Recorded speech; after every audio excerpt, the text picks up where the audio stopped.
تکمیلِ انسانی دنیا کی سلطانی۔ بسم اللہ الرحمن الرحیم۔ اللہ تبارک و تعالیٰ کے پاکیزہ نام سے ابتدا کرتے ہیں جو بہت مہربان نہایت رحم والا ہے۔ الحمدللہ بخاری شریف کی مختلف احادیث آپ کی خدمت میں ذکر کی جا رہی ہیں۔ پچھلے پروگرام میں آپ کی خدمت میں عرض کیا تھا کہ عنوان قائم ہوا تھا باب الاستنجاء بالحجارہ، پتھر کے ساتھ استنجا کرنے کا باب۔ تو میں وہ آپ کی خدمت میں عرض کر رہا تھا کہ پہلے دور میں چونکہ پانی کی بڑی قلت تھی، لہٰذا ڈھیلے وغیرہ پتھر سے استنجا کیے جاتے تھے۔ کچی مٹی کے جو پتھر ہوتے ہیں اس کو ڈھیلا کہتے ہیں، تو یہ استعمال کیے جاتے تھے کیونکہ یہ خشک کرنے میں اچھا مؤثر کردار ادا کرتے ہیں۔ اور پھر اسی پر آپ قیاس کر کے آپ یہ کہہ سکتے ہیں کہ آج کل کے دور میں جہاں پر پانی میسر نہ ہو وہاں پر کپڑے کی کترن یہ اس کے ڈھیلے کے قائم مقام ہوگی، اور اسی طرح ٹیشو پیپرز جو یوز ہوتے ہیں وہ بھی ڈھیلے کے قائم مقام ہیں۔ یہ یاد رکھیں کہ فقہاء نے واضح طور پہ لکھا ہے کہ کاغذ سے استنجا کرنا مکروہ ہے۔ اب میں آپ کو کہہ رہا ہوں ٹیشو پیپر سے آپ استنجا کر سکتے ہیں، یہ بھی تو ایک کاغذ ہے، لیکن اس کی ذرا شرح ہمیں پڑھنی چاہیے۔ وہ شرح یہ ہے کہ دیکھیں پہلے دور میں تو یہ ٹیشو پیپر کا کوئی استعمال ہوتا ہی نہیں تھا، یہ رواج ہی نہیں تھا۔ اس کا مطلب ہے کہ وہ کاغذ یہ نہیں ہے جو کاغذ ہم کر رہے ہیں تو آج ہم یوز کر رہے ہیں، بلکہ وہ کاغذ تھا جس پر لکھا جاتا تھا۔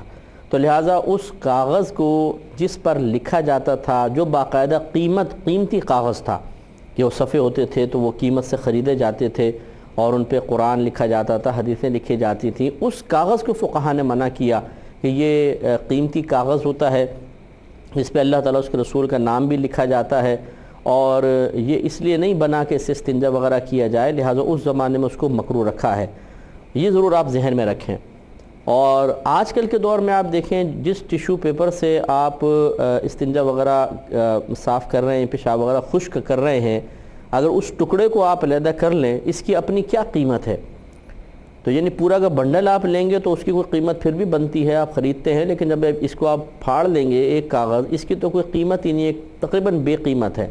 دوسرا بات یہ کہ یہ لکھنے کے لیے استعمال نہیں ہو رہا، اس کاغذ کو تو احترام کیا جاتا تھا، وہ قیمتی تھا، اس کی قیمت کی وجہ سے اس پہ جو کچھ لکھا جائے گا اس کی وجہ سے، اور یہ لکھنے کے لیے استعمال نہیں ہوتا جو ٹیشو پیپر ہے، لہذا معلوم ہوا کہ اس کی ممانعت نہیں ہو سکتی ہے۔ یہ اگر ساتھ رکھ لیے جائیں اور ایسے مقامات پر کہ جہاں پر پانی میسر نہیں ہے ان سے استنجا وغیرہ کا معاملہ کیا جائے تو اس کی گنجائش نکل سکتی ہے۔ لیکن یہ اچھی طریقے سے یاد رکھیں کہ یہ جو پیشاب وغیرہ ہے یا بڑا استنجا ہے یہ نجاست غلیظہ کہلاتی ہیں، اور یہ دو طرح کی ہیں۔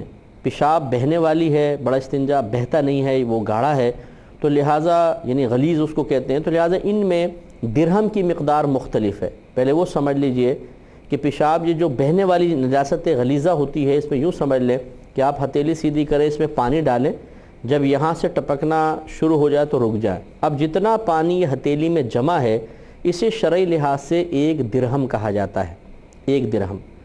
اگر بہنے والی نجاست غلیظہ اس 1 درہم سے زیادہ ہے تو اس کا پاک کرنا ضروری ہوتا ہے، یعنی وہ پھر ڈھیلے سے نہیں صاف ہوگی، وہ لازم اس کو آپ کو دھونا ہی ہوگا پانی سے۔